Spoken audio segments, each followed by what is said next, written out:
না, আমরা প্রতি বছর সমীরদাকে স্মরণ করি, কারণ সমীরদা আমাদের কাছে আবেগ, সমীরদা আমাদের কাছে গর্বের।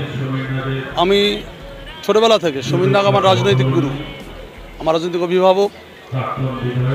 আমরা চেষ্টা করি যে সমীরদাকে স্মরণ করা, মানুষের মধ্যে তাঁর যে কৃতকর্ম সেগুলোকে তুলে ধরা, বিভিন্ন রকম অনুষ্ঠানের মধ্যে দিয়ে সেগুলো করি। রক্তদান শিবির, ফুটবল টুর্নামেন্ট, সম্প্রীতি দৌড়, বসে আঁকা প্রতিযোগিতা। এবারও তার ব্যতিক্রম নয়। গতকালকে ফুটবল টুর্নামেন্ট শেষ হয়েছে, 8 দলীয় ফুটবল টুর্নামেন্ট। আজ সকালে সম্প্রীতি দৌড় ছিল বালিয়াবাজার থেকে বিষ্ণুপুর পর্যন্ত, এবং আজকে বসে আঁকা প্রতিযোগিতা হয়েছে, সেখানে পুরস্কার বিতরণ হয়েছে। এখন স্মৃতিচারণ কাজ চলছে। আমাদের জেলার মন্ত্রী উজ্জ্বল দাস সেন, ছাত্রর সভাপতি, ছাত্র তৃণমূলের সভাপতি, রাজ্য সভাপতি পিনাঙ্কুর ভট্টাচার্য আসছেন প্রদেশ তৃণমূলের মুখপাত্র সম্মানীয় দেবাংশু ভট্টাচার্য, আমাদের শঙ্কর কাকা আসবেন, শঙ্কর সিংহ মহাশয় আমাদের জেলার চেয়ারম্যান, রাজ্য কমিটির সহসভাপতি যুবর ভাই শুভঙ্কর আসবেন, এবং আমাদের মধ্যে ইতিমধ্যেই দেবাশিস গাঙ্গুলি এখন বক্তব্য রাখছেন। রানাঘাট সাংগঠনিক জেলার সভাপতি আমাদের বিশ্বজিৎ আসছেন, বনগাঁ লোকসভার এবং সাংগঠনিক জেলার সভাপতি, তিনি এসছেন। কল্লোলদাই মাত্র বেরিয়ে গেলেন, নাকাশিবিড়ার বিধায়ক। সবাই আসবেন। আমাদের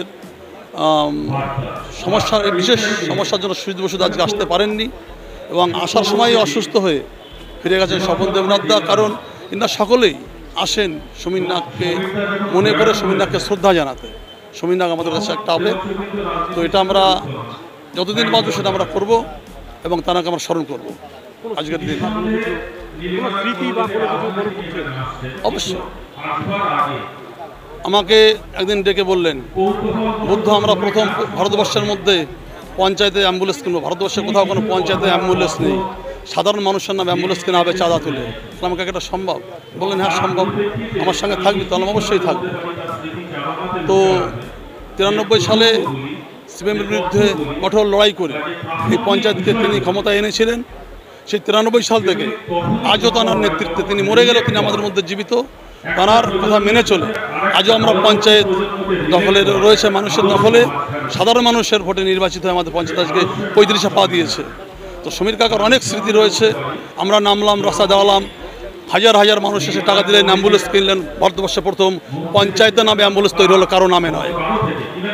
তিনি ঘোষণা করলেন ভারতবর্ষের সর্বপ্রথম প্রতিবন্ধী শিবির। আমাদের চাকদা বলকদের শুরু করেছেন, নদীয়া জেলার বিভিন্ন জায়গায় করেছেন।